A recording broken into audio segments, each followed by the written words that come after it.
Bismillahirrahmanirrahim. Assalamualaikum warahmatullahi wabarakatuh. Di sini kami akan menjelaskan tugas besar kami, mata kuliah Oceanografi Fisika, tentang El Nino dan La Nina. Pertama-tama, perkenalkan, nama saya Kusyana, NIM 1193085 dari Prodi Teknik Lautan kelas A, dan teman saya. Perkenalkan, nama saya Agi Fatarajasa, NIM 1193043 dari Prodi Teknik Kelautan kelas A. Next. Apa itu El Nino dan La Nina? El Nino sendiri merupakan fenomena proses pemanasan suhu muka laut di atas kondisi normalnya yang terjadi di wilayah ekuator Samudra Pasifik bagian tengah. Dan La Nina sendiri merupakan fenomena yang berkebalikan dari El Nino, yaitu proses mendinginnya suhu muka laut di atas kondisi normalnya yang terjadi biasanya di wilayah ekuator Samudra Pasifik bagian tengah. Next. Untuk proses terjadinya El Nino sendiri, yaitu pada saat tertentu bagian perairan ekuator mengalami peningkatan suhu air laut yang panas dan bergerak ke arah timur menyusuri bagian ekuator hingga sampai ke pantai barat Amerika Selatan. Pada saat yang bersamaan, air laut yang panas dari pantai Amerika Tengah bergerak ke arah selatan hingga sampai ke pantai barat Peru Ekuador, sehingga terjadilah pertemuan antara air laut yang panas dan akan berkumpul massa air laut yang panas dalam jumlah yang besar.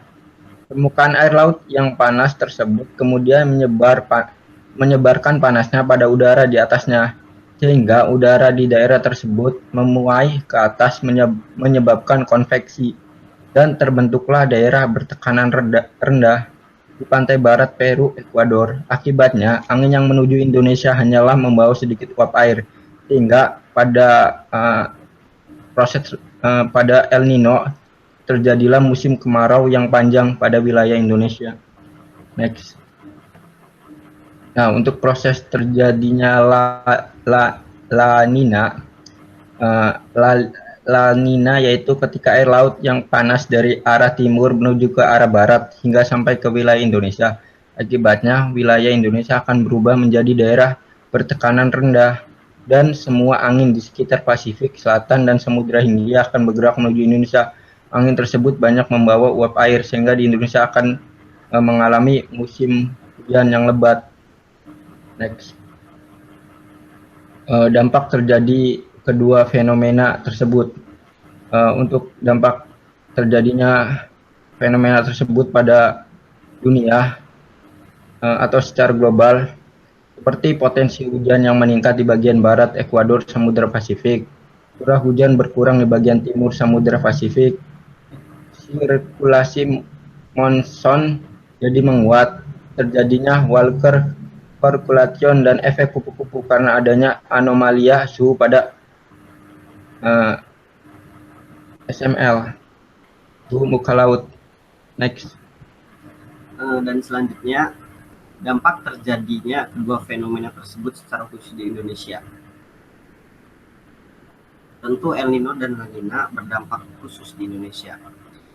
El Nino terhadap Indonesia pada umumnya adalah membuat suhu permukaan air laut di sekitar Indonesia menurun, yang berakibat berkurangnya pembentukan awan yang membuat curah hujan menurun.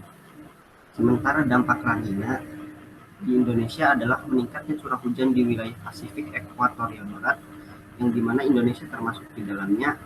La Nina membuat cuaca cenderung menjadi hangat dan lebih lembab. Fenomena La Nina yang meningkatkan curah hujan membuat cuaca pada musim kemarau Indonesia menjadi lebih basah. Dampak La Nina juga berpengaruh terhadap permasalahan kesehatan yang meningkat seiring dengan tingginya potensi bencana alam seperti banjir dan tanah longsor. Dan daerah di Indonesia yang pernah mengalami dampak dari El Nino yaitu ada di Sumatera Selatan, Lampung, Jawa, Bali, Nusa Tenggara, Kalimantan Selatan, dan Sulawesi Selatan, di mana semua daerah yang terdampak El Nino ini mengalami kekeringan yang berkepanjangan. Selanjutnya, daerah di Indonesia yang pernah mengalami dampak La Nina. Daerah yang pernah mengalami dampak dari La Nina yaitu Jakarta, Solo, Banjarnegara, Wonogiri, Cilacap. Daerah-daerah ini merupakan daerah yang memiliki atau kurangnya resapan air di daerah tersebut, sehingga ketika dampak La Nina mengenai daerah tersebut, maka akan mudah terjadi banjir karena air yang turun dari hujan sangat banyak. Terima kasih. Cukup sekian presentasi dari kami. Kurang lebihnya mohon maaf. Wabillahi taufiq wal hidayah. Wassalamualaikum warahmatullahi wabarakatuh. Waalaikumsalam.